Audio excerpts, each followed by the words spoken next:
Hey everyone. I'm just going to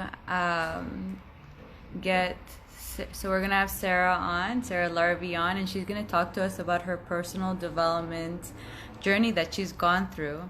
I'm just going to add her in, send request. Yeah, let me figure out how to do this. Oh, wait.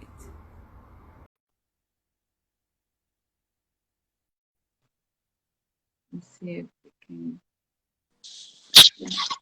Hey Sarah, how are you? Oh, how's it going? Good. How's the cottage? You're still there, right? No, right now I'm back in Oakville. I'm back home, just in my office. Oh, okay. I was doing some podcasts and some Right Club stuff earlier today, but it's not like I'm missing a beautiful day. It's kind of cold. I know. And congratulations on retirement. That must have been so exciting. And the Tesla, oh my God, you have so many things going on. It's exciting to be able to fire yourself from the job and corporate world. 100%. I think it gives you like that power, you know? Yeah, exactly. I mean, people say sometimes like, "Are you sure you did this during COVID?" But like, I mean, really, I could have done it a year ago. I mean, COVID or not COVID, it was probably the best decision I've made this year. Oh, I can imagine, especially thinking that even doing it during COVID, I feel like it's probably even more significant because it's just even showing like, I don't need your money, I'm not struggling, right?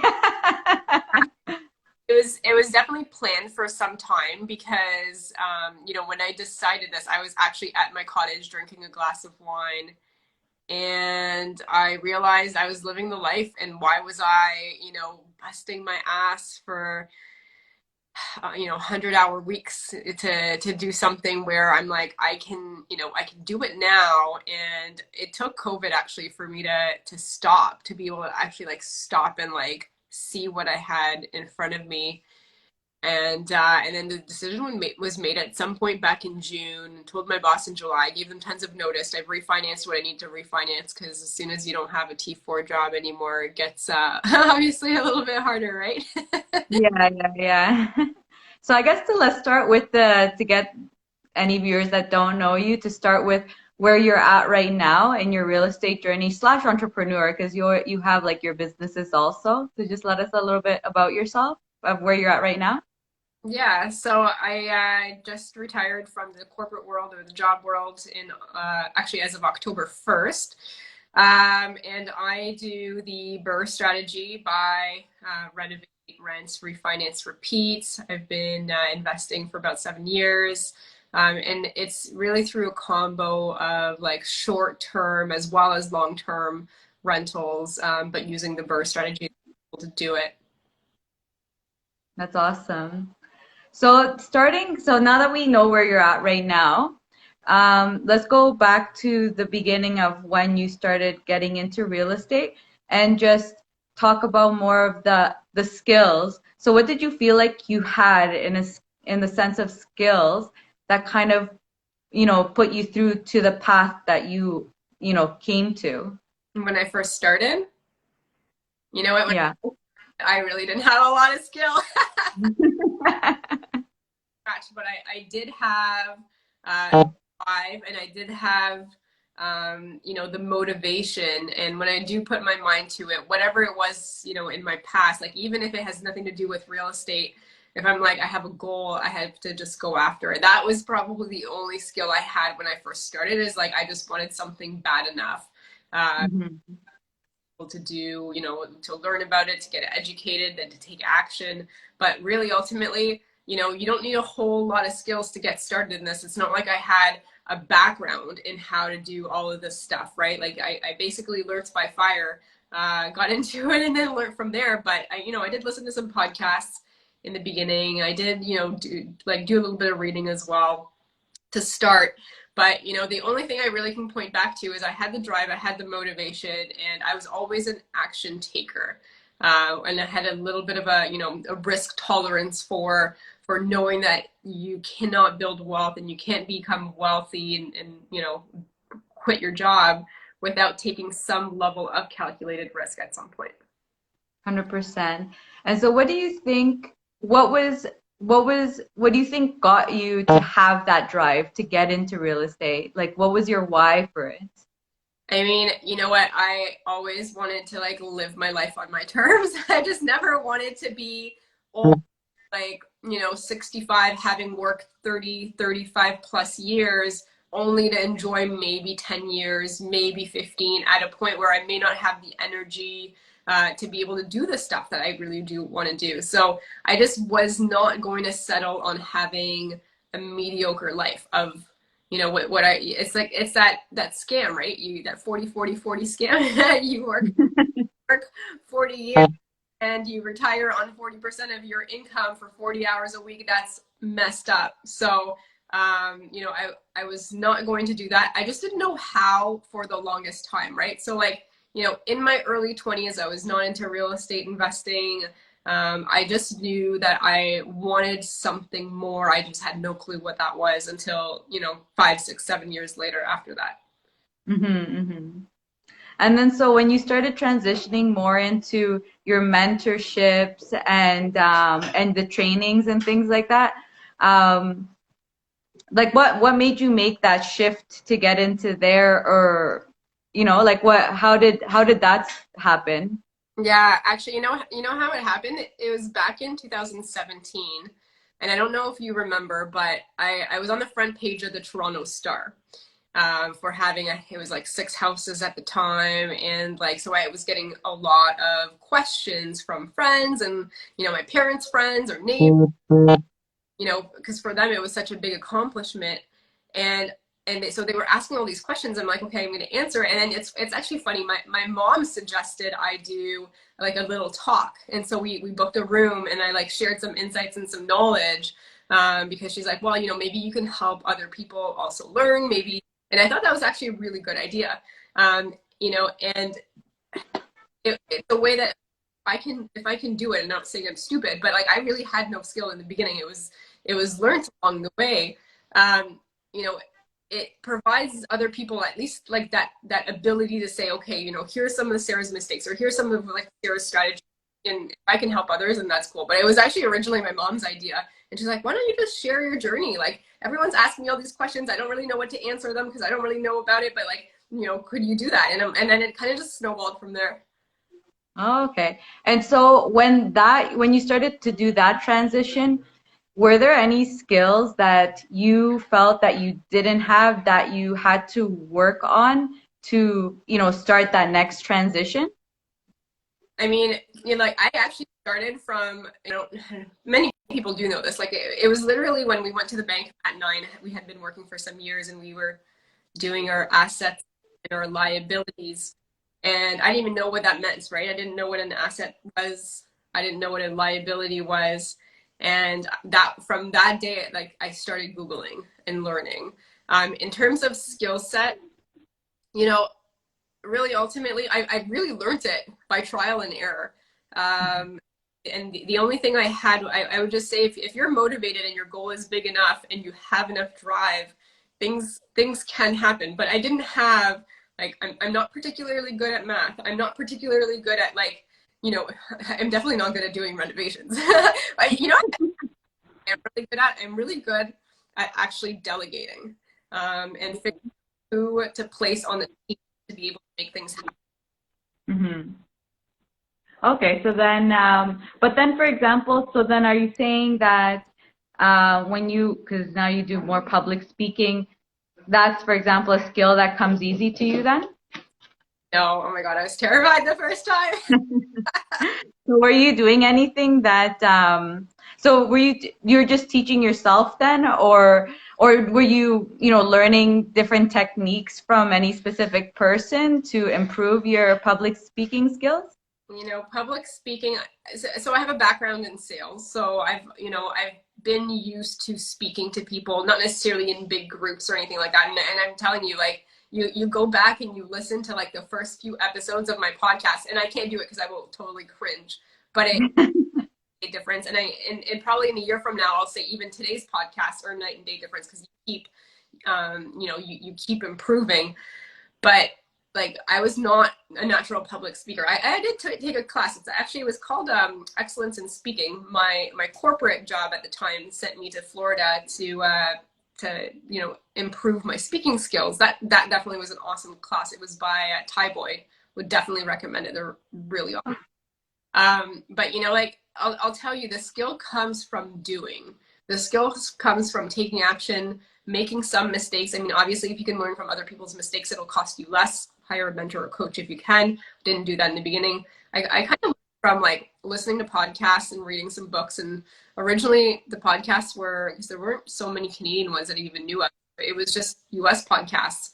And to be honest, like they're completely different markets when it comes to finance and legal and accounting stuff. So I in a way, the real things that I've learned listening to the wrong stuff, right? As a Canadian.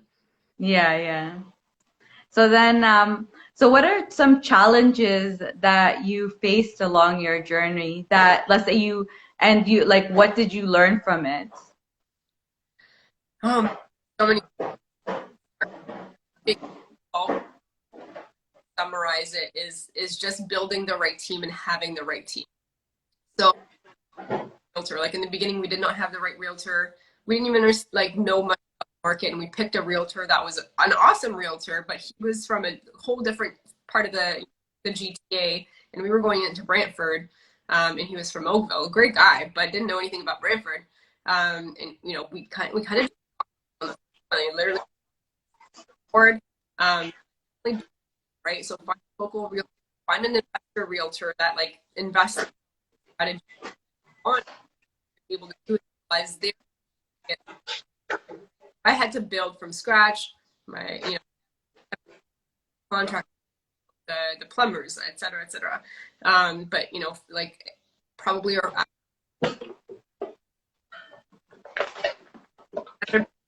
was working with a broker. I had to that mess. Is it cutting out for you? You're cutting out a little bit. Uh, Do I sound okay? Because it's cutting out when you speak.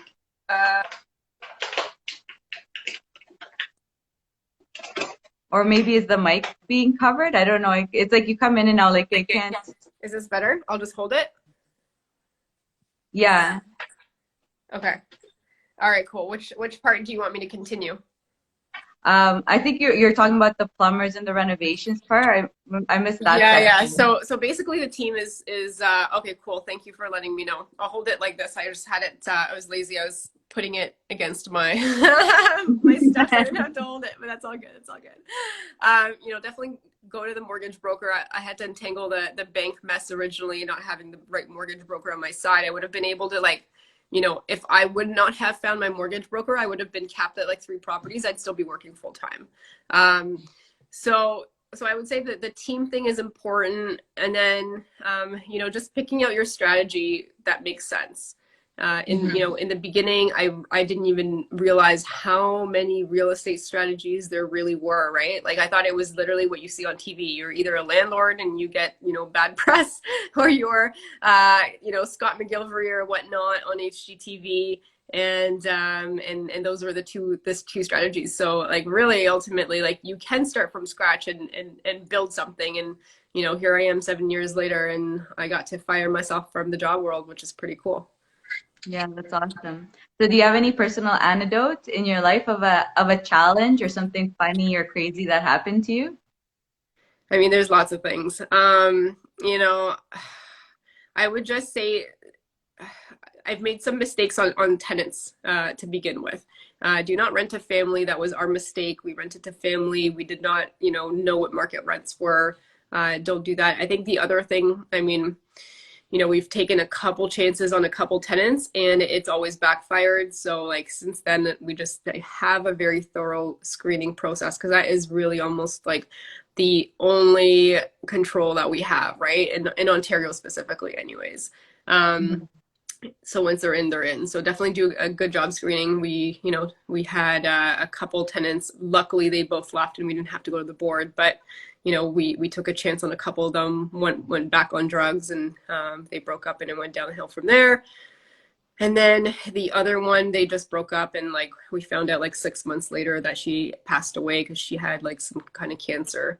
Um, but it's unfortunate, but it is what it is. Mhm. And then, just I would just say like just make sure that you get a good inspector too, unless you're willing to take some of the risk. So we had even with the inspection, we had a house that we bought, and what happened was the previous seller was actually on purpose ended up just patching up the attic hatch, so we didn't know where it was. The rest of the house was decent, fine, whatever. It was cheap enough that we could take it, but fast forward 9 months, the tenants kept, having a weird smell, complained.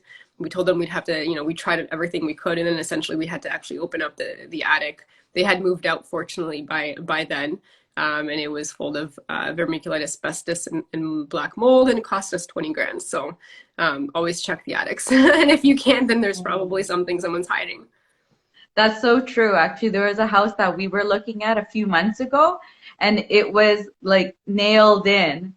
And that made us even more, we're like, we want to get in there because it's just like you never, like that, you never know what can be in there. And we were seeing like a whole bunch of mold and everything, and we're just like, oh my God, like some problem is happening and it's like going through the wall. It was like crazy. So it's like, it's so true. You Yeah, have to so be able to sometimes see they try to everything. hide it, right? So Yeah. yeah. And it's definitely important to know those kind of things, like to check, because some people may not think to check the attic, but it's just kind of like you got to check everything. And the other thing, I would just assume that if you can't find the hatch, or it's somehow just not available, like just assume the worst and just assume that it's going to be a $20,000 problem. Totally. Yeah, Yeah. I totally agree with that. So so let's say starting with with when you started getting into your business, your entrepreneur side of the businesses, um, what do you say? What was like your learning experience for moving into those? Like, because I know you say you're action oriented, but I'm sure like that it's always kind of scary. Like, how did you still push yourself? Like, did you have any techniques to kind of like, if something would go wrong or something to kind of like continue going forward? Hey, Chris. Techniques of pushing me going forward. Yeah, into your yeah. Like, just sorry, is your question like how to scale? Yeah, how to scale with that, because like that, like a lot of people, mainly the reason why a lot of people don't even, let's say, get into real estate is because they're scared, to move forward, right? And because change is always very hard with people. So how did you deal with change? Yeah, I mean, here's the thing, right? Is you gotta, in order to grow, you've got to put yourself out of your comfort zone and take some level of risk, and feel comfortable that you've calculated it. And if you don't, then maybe hire a coach or a mentor to help you walk through it. But nobody got rich putting their money in mutual funds, really. I mean, with the fees or GICs, or keeping in cash in the bank, right? So like you've got to do something to invest. Like it's one thing to save, but then there needs to be some level of risk to be able to like invest properly. So, just calculate what it was. And I think for me, like yeah, it was scary for like the first like two, maybe three, and then you kind of just get used to it. And then after a while, like you just build your systems and your processes in place. Um, you know, and then the birth strategy started coming along, and I realized that like I didn't just have to sink in my money. I could actually like refinance it and do some renos and that kind of stuff. And there's always going to be some level of risk. It's just for me, I can sleep at night, because if I don't do this now, then I will not be any further ahead in 5 years from now. And so like that's just kind of, you have to go back to like what your goals are, and why you're doing this in the first place. And like yeah, they're like it's really, and I'll tell you, because a lot of people on Instagram post all the fun stuff, right? But there's some shitty days, there's some like problems, like there's going to be ups and there's going to be downs. And like that goes back to your mindset, and it goes back to how do you handle those? Like, do you actually like let yourself stress out and lose sleep, or do you say, okay, I'm going to come up with a solution, and you figure out the solution? Because to every single problem there's a solution. And I'll tell you that my problems today are much bigger than they were when I first started buying that first one or the second one. But in the grand scheme of like what goes on in my head, they're minuscule. But if I had a problem of what I have today 7 years ago when I first started, I'd be devastated. right? And I think that's just like, you know, you kind of grow along the way and your mindset changes along the way too. Yeah, mindset is so important. So what would you say for is an example of that where you have a problem in the past that is very small, and then like what are, the problems that you have now that are much bigger? I mean, you know, like probably a small problem back then would just be, I don't know, like a tenant that needed like 3 or 4 extra days or to pay as an example. Like it's annoying. You Mhm. know, that could have been a bigger problem back in the day, or having to do you know, like some appliance having an issue and having to figure out how to replace that. You know, just small things that you don't really think about anymore. You just delegate it out and you just, you know, pay the invoices. Um, and you know what? Like bigger problems, you know, bigger problems could be that $20,000 attic problem. But the way that you look at it was, I bought that house for super cheap, and even with that $20,000, I was still able to pull all my money back out, and I barely had to do any renos. So I'm like, in the grand scheme of things, you know, like just keep a pulse on the market, and you can refinance at some point. It's going to become your money's going to come out of it. You know, if you do the burst strategy in time. And I'll tell Mhm. you, real estate is quite forgiving as long as you know, buy not necessarily only for cash flow, but yet you have some cash flow. You can take the ups and downs. You know, like a bigger problem today, let's just say something happens with, you know, all of my tenants at once and they can't pay. Like that would be a bigger problem. But I've also built a buffer for each property to have, you know, expenses covered for a certain amount of months. Usually I would say 3 to 6 is good. So like if something happened tomorrow and literally every single tenant could not pay, I would not lose sleep still. But you know, going back 7 years, if that would have happened, oh my God, I would have been devastated. Yeah, yeah. And also the chances though of that happening are pretty slim. Yeah, exactly. No, but you know what? My It tenants are has to good. be They've like an actually, apocalypse for something like that to happen. yeah, no, they've actually paid throughout this whole thing. Only one needed like a couple extra days, but like they've all, you know, they're all good. I mean, you communicate with them, and again, like if there was one that could not but wanted to pay, I'd probably work out some kind of payment arrangement with them, provided they've, you know, likely had been in my property for a while and good tenants overall. So you know, we do treat them well, so I think in return they, you know, like they, you know, the best trick I will tell you, trick, do not tell them how loaded you are ever. Do not tell them how many properties you have. Just always say you're coasting and you're like, this is a long-term horizon thing, and they just will not ask you for like upgrades to their kitchens, or like, you know, you don't want your tenants to be envious. You want your tenants to be like, oh yeah, like, you know, they're doing this, they're just covering their costs, they're helping out a nice family to be able to have a nice home. Like that's the cards you want to play as much as possible. You don't Mhm. want them Yeah, thinking that it's you're the true. Because I do landlord. notice that tenants will try to take advantage if they do think, because they'll be like, "Oh, you have enough money, it's okay." I know. I mean, that's the problem, right? You don't ever want to test that. Hmm. So, what would you say, going back to your talking about mindset, Hmm. what do you think is some things that you've worked on in regards to mindset? Yeah, I mean, you know, one of the things that I do is I, you know, write my goals down each year. I look at my goals, I see how far, you know, or close I am to each one. I create those. You know, that's one thing. And then, you know, just what you consume in your mind, what you consume in your head, that also creates, right, your mind. And so I try to like not listen to the radio anymore because it's all about freaking COVID. I try not to like read any articles that, you know, or watch the news, and instead I'll read, you know, books that will, you know, teach you on like whether it's real estate or not real estate, but like what you consume in your mind is really going to create that mindset. And then just even like habits, right? So like you know, working out and just eating well and surrounding yourself with positive people. I'll tell you that, you know, the more people that you can surround yourself that have the same type of mentality rather than people that are going to be jealous of your success, it's going to be so much better. So surround yourself with like the positive people. Get rid of the negative people if you have any of those in your life, as you know, as much as possible. I mean, you can't really choose with family, but you know, if your friends aren't supporting you and your friends aren't successful, I mean, you know, like they do say, right, you're the average of the 5 people other than your family that you spend the most amount of time with. Yeah, and I totally agree with that. And it's true because you can always, if anything, if you can't get rid of them, you can always just minimize the conversations. Yeah, yeah, Yeah, because exactly. that usually happens with a lot of people is you just start realizing, like I'll just make sure, for example, I stay away from the topic of real estate or whatever it is, just to not bring out the anger, the jealousy, or whatever goes on.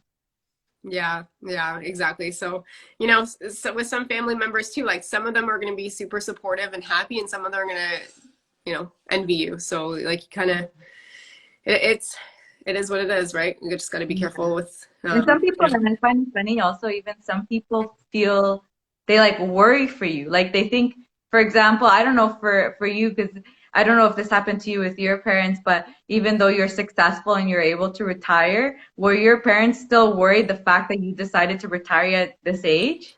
No, I'm actually really lucky. Like, my parents are like really cool with this. Like, even when I first wanted to start investing, like they don't necessarily know a ton about it, but like they are entrepreneurs, so like they don't have like that job mindset, right? Like they're not like go to school and like get a good job and retire at 65. They've never had that mindset like ingrained in us, which is actually pretty cool. They're not investors per se, but like as soon as I started investing, like, oh wow, that's so cool. Like keep going. And then when I'm like, I'm gonna retire, they're like, that's great. Like we're gonna get more time like to hang out, because I was so busy with like a job and like the right club and the podcast and real estate, and everything all at once. So, no, that the really cool thing is they've always been super supportive. My spouse's parents have always been super supportive. I'll tell you in the beginning, they've helped us a ton because his dad was really handy, but he never had a stable job. So we were able to hire him, give him some income. And then he also was able to like help us like renovate some houses for like a fraction of the cost in the beginning that we would originally spend. I mean, he's a little bit older now and he's more tired, but he's definitely helped us save thousands in the beginning for sure. That's amazing. Yeah, that's so good that you have the support because it is funny to hear some successful people where their parents still worry for them. And sometimes they just kind of want to tell you guys, like, you don't know what they do, like, do you not know how much money they're making? Yeah, So that's really good that you have it. So your parents, what kind of like entrepreneurs, like what did they do? they're wholesalers in like sterling silver jewelry. So like they've done it for like 35 years. They would go to Indonesia and import some stuff and then sell across, some stores and stuff like that. So totally different business, but and But the it's mindset is still the same, though, I have to say. Like, whenever you're going into any kind of entrepreneurship, doesn't matter what it is, it's always it's always about the drive, like you said, and that independent thinking, right? And being able to be honest, I think manage yourself, right? Because I think a lot of people, why they like to be employees is because they just want to be told what to do and just do their job and go home. right. Whereas like a lot of us are just like, no, I want to work for myself and, do it for me and not make someone else rich. Yeah, for sure. I mean, but I will say like entrepreneurs, like so, like you're working longer hours than most people with full-time jobs. So there's sacrifices that you make. I made a lot of sacrifices in the beginning too. Like there are some weeks I used to, work insane hours at my regular job and then I would travel to and then I would have reps and like I'd be like sometimes in Vancouver or Calgary and then I would do, like it would probably be 7 a.m. to 7 p.m. And after that then there's my real estate stuff, right? And so there were some weeks and some months where like I maybe didn't have a day off. But I'll tell you, it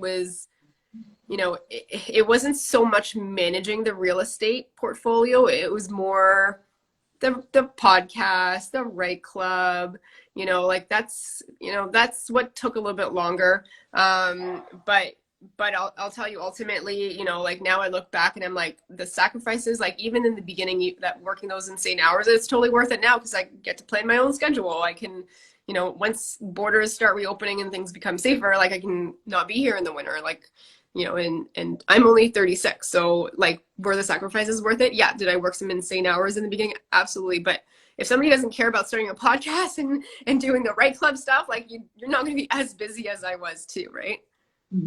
Yeah. But I think in being an entrepreneur, be it just real estate or like that, having some kind of also active income, being mentorship or whatever it is, you will. always need to sacrifice a little bit, at least at the beginning, if you want to be successful enough that you can, like that, let's say retire early and manage your own life, which is usually what an entrepreneur wants to do. It's either like that, you're either an entrepreneur because you love what you do and you want to do that for the rest of your life and you do it for yourself, or it's also for the freedom. Like I feel like a lot of people also do, especially the real estate side, is for that freedom to, just manage your time, decide what you want to do with it. Yeah, absolutely. I mean, Mhm. that was the whole piece is I want to have that freedom. And I think everything that I always strive for is like time freedom or location freedom. Um, and like, is 7 years of doing it worth it? Absolutely. Like, am I going to stop tomorrow and not do anything and fully retire? No, because that's just not in my nature. I've never been that way, and I'll never just stop, because now it's just like, okay, what new goals can I create? What new, like achievements can I get? And what new level can I reach? And I think, I think that's part of the entrepreneurial mindset is just, I'm, yeah, I'm only 36, and yeah, I can leave my corporate job, but I'm not ready to just like roll over and like watch TV all day. Cause like I would just go crazy. I go stir crazy. 100%. And I think again, like that's all about the entrepreneur. Like we love doing things, creating things, doing things, right? It's just more being able to do what we want to do compared to being told what to do. Now we set like the rules, right? Yeah, absolutely. It's what that's what freedom is, right? And then everyone's going to have their different reasons why they want to achieve wealth and freedom. And real estate is like the best avenue that I could find to do it. Now, I'm not saying that you can only do it this way. Like there's lots of other ways that you can do it. For me, real estate seemed like the most logical option in my head to get there sooner rather than in 30 years from now. Yeah. And actually, that's funny that you noticed that early on because let's say for me, my first property I bought it probably about 7 years ago now, Hmm. and but I actually thought not to retire so soon, but it was more actually as my retirement home when I retire at like 65. Like, so it because I was just like not with the mentality that I could buy a house one after the other, or even like some people buy like I don't know one house a month or something. Like I did not know that was possible. How like what made you how did you learn about that at that time? I mean, I didn't probably until the third and fourth property, but it was literally like I had a goal, and it just now that looking back at it, it wasn't really logical. But I wanted to have a house every single year and purchase at least a house every year, and then just made it a goal, and I just figured out how to make it happen by putting the right people on my team and figuring out what to do, and it kind of came from there. But I'll tell you, a lot of people have many more properties than I do. I'll tell you one of the things is that I wanted to have full control over my portfolio first before and have it cash flow correctly for me before I go and joint venture out. I'm open to it. I'm going to likely do it now, but it was important for me to be able to have my nest egg portfolio where, I didn't need to have 100+ properties. I just needed to have them make sense where I could easily self-manage them. I can like short-term Airbnb them for extra cash flow if I want. If I want to refinance them, I can. So like I think that like I like control. So I like that piece.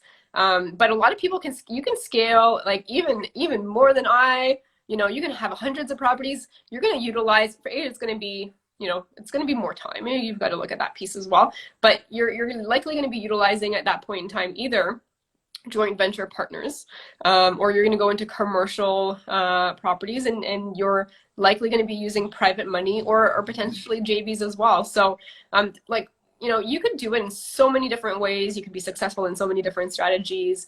I just like control, and I just wanted to build my cash flow and my net worth, where I didn't necessarily, and when I say me, like obviously my spouse is part of it, like we've been together for 14 years. He's not into real estate, but we built it together technically, right? So, Mhm. but I don't want to share that wealth if I don't need to.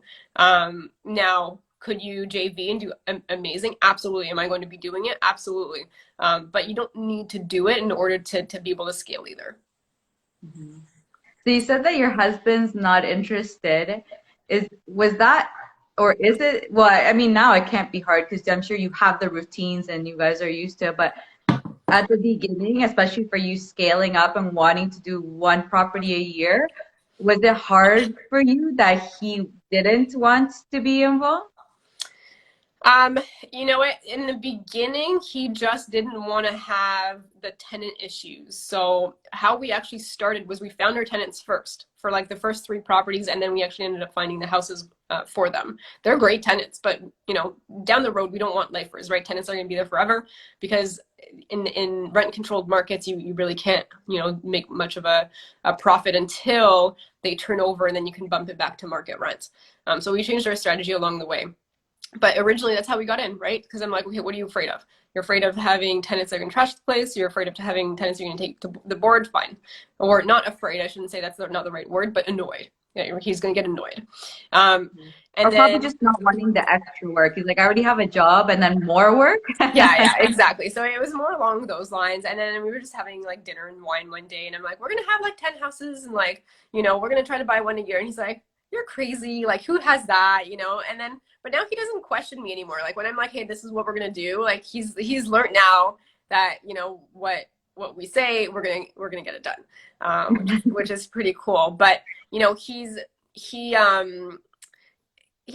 knows that it's my thing and I'm passionate about it, and he's passionate about like martial arts and different things like that, which is totally cool. Like we have different passions, and my passion is just like a wealth builder and wealth creation, and his passion is like more of like a sports thing, which is fine.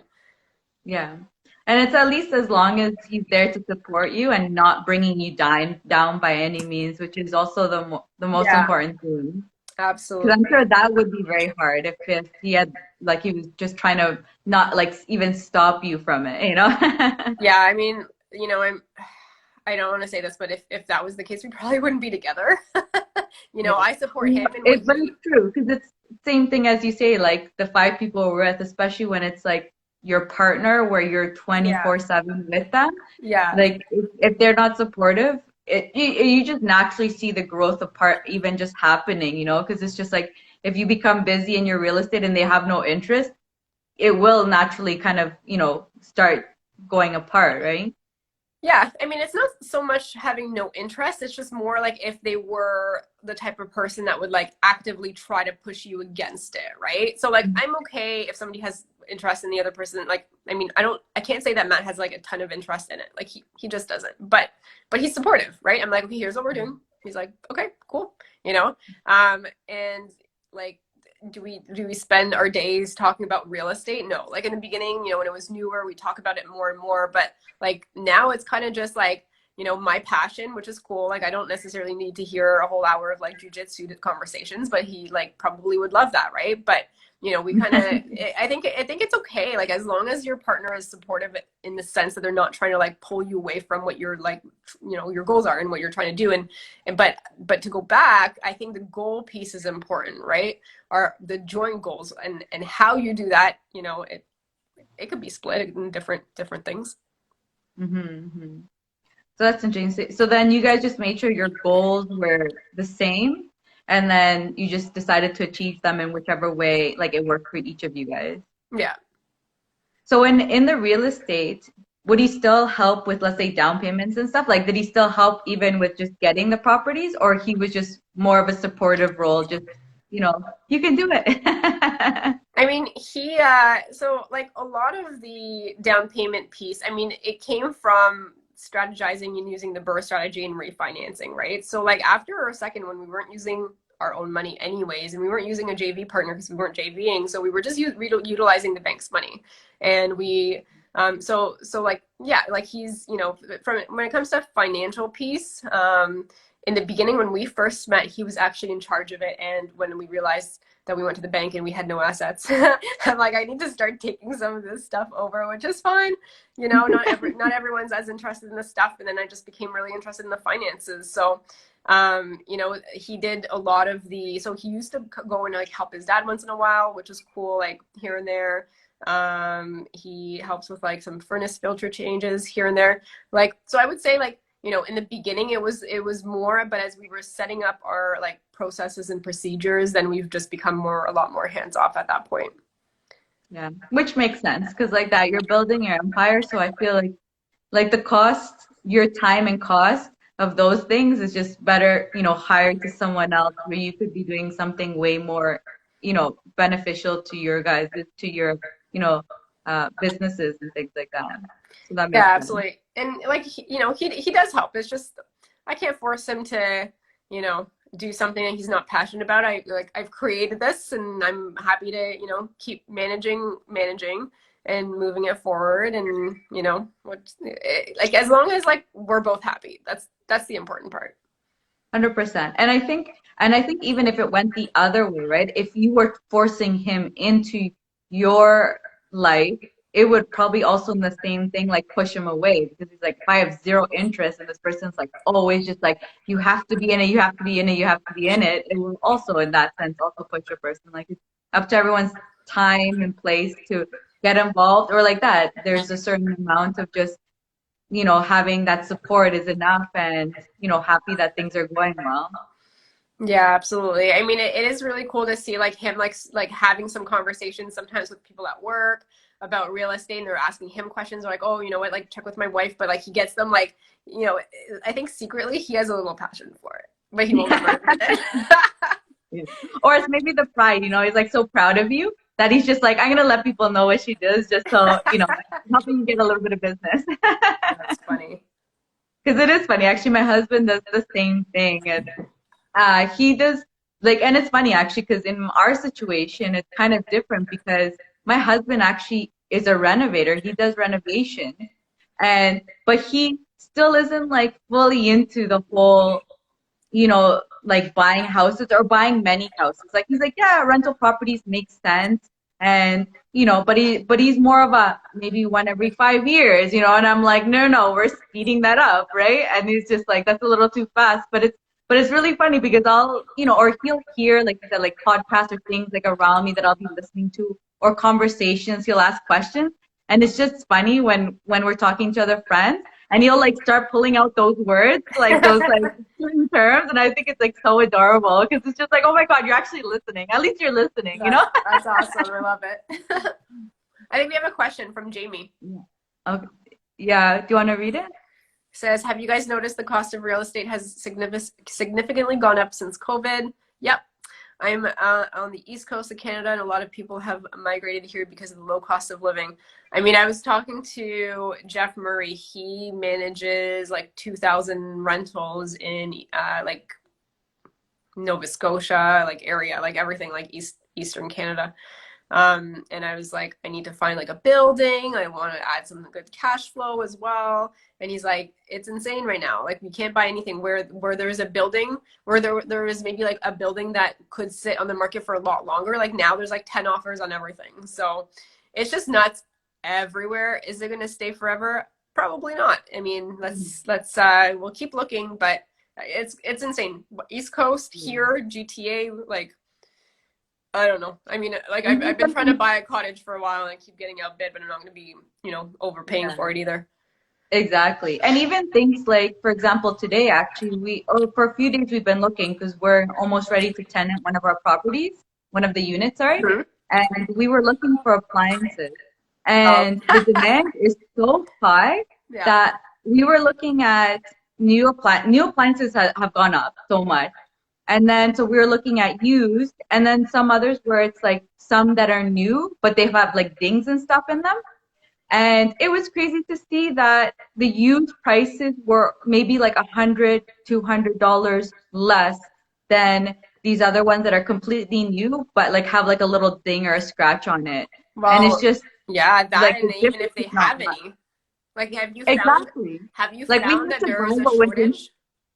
Yeah, 100%. It's crazy. They're just like, if you don't get this now, they were saying like they're like someone already has an offer on or is interested in this one, but they're like, if you pay right now, you get it. And I totally believe them because we went a couple of days ago to another location and we went back and the one we wanted to buy was already gone. And then so I was just like, I need to grab this now because it's just like it's crazy. Prices are going up and like that. There's no inventory. Yeah, I mean we have to replace the washer at our cottage because it's gone.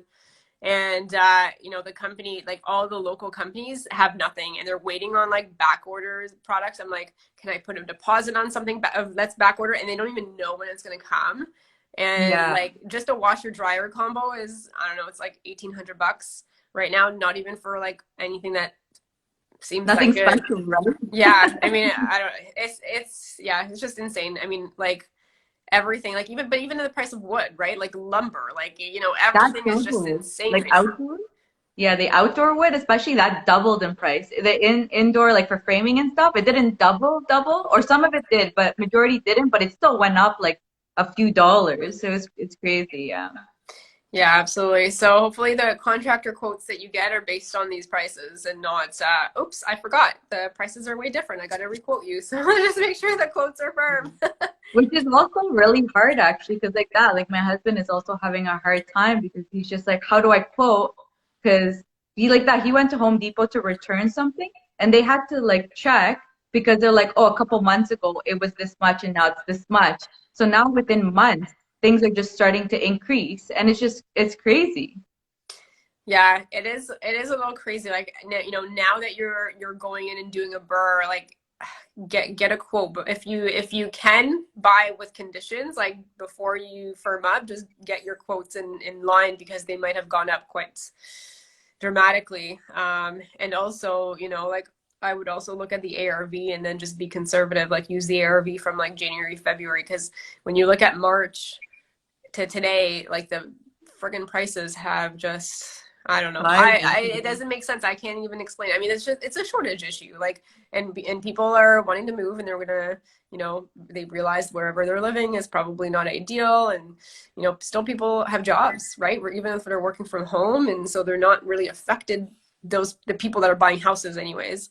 The people affected are more, you know, the renters, if anything, and the people in the hospitality or the restaurant industry. Not I'm pinpointing one to the other, but it's, you know, some people still have ability to get financing and people still have the money to do it. And there's just not a lot of stuff on the market wherever it is. And so it's you know, but at some point it's going to slow down. So look at your Yeah. ARV and when you're doing your burrs, you know, just look at comps back from January, February. That's just how I would recommend that you guys do it moving forward if you're buying anything now that's going to be completed in like 3 to 6 months.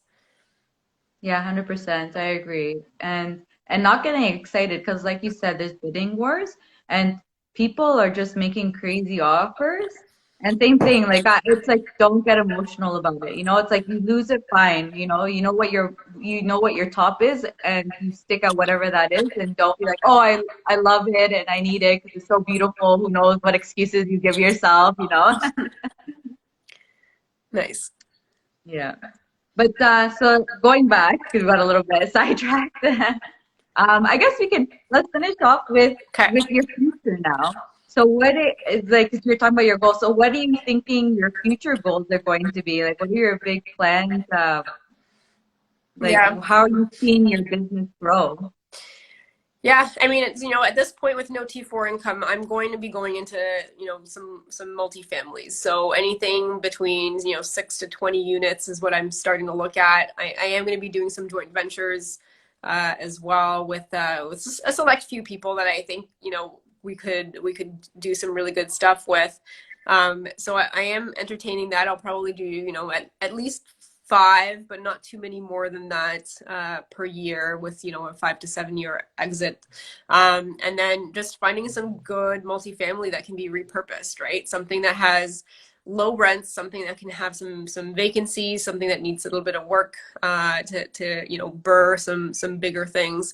And then just with the Right Club, I mean, we are launching online. We keep adding more things, and so we're really focusing on that piece with the Right Club. I'm going to continue podcasting. I definitely, you know, want to spend more time at the cottage, at least, you know, 2 to 3 months in the summer, like, or the spring, moving forward. And you know, it's one of those things, like one thing that I do want to do is just figure out the best time block for my schedule, right? So all my podcasts, my meetings are like for the Right Club on Mondays, and then, you know, I want Friday, Saturday, Sunday off, and like I started like booking like a girls like brunch like every like third I think it's like Wednesday of every month.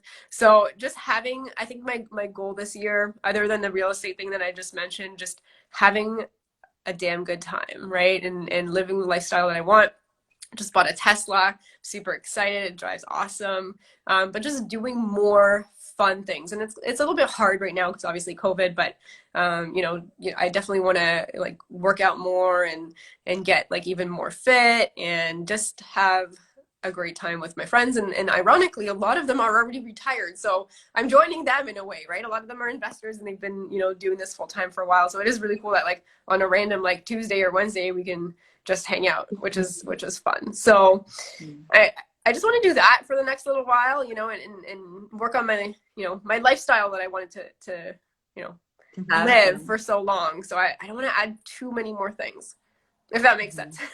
And I do want to write a book at some point, but you know, Well, that'd be nice about yourself, like a biography, or about birth strategy, or you haven't decided yet. just about how to retire early using real estate. Oh, awesome. So we're stay tuned for that. Maybe in the next couple of years we see something. Sure. That's awesome.